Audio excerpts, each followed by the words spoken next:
Good evening, Jana. It's Friday. This is the first time in a long time that I've been able to make myself tea that's not my bagged English breakfast, and I'm enjoying every second of it. It's also the beginning of spring break and I'm wearing sweatpants, so I'm all kind of happy right now. Let me start by saying that I appreciate you giving a shout out to the fact that I think pants are overrated, and also I was dying while I was watching that part. Side note / tangent, I think that if you had to describe me as a clickbait title, the title of this video would suffice. Jana, what would your clickbait title be? And while we're at it, since I feel like it, what would your stripper name be? Mine would be Hermione Gangbanger.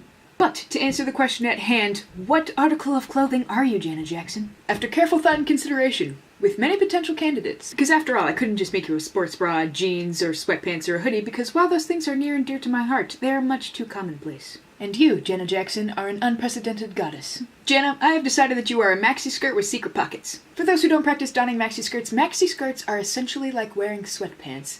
Except the wearer gets the added enjoyment of knowing they look fabulous, they have comfort, relative stable body placement, and they also have an impeccably presented pair of buttocks.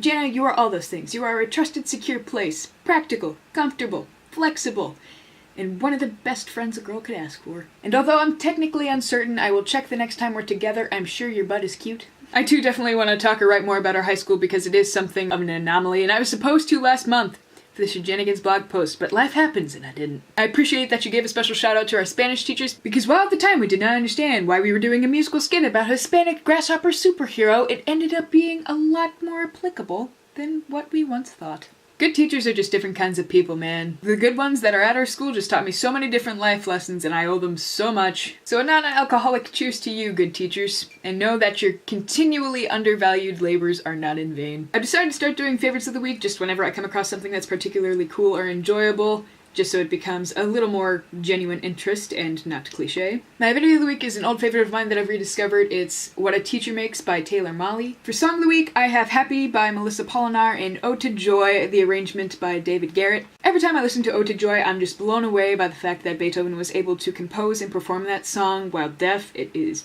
just utterly brilliant. Someone is calling me.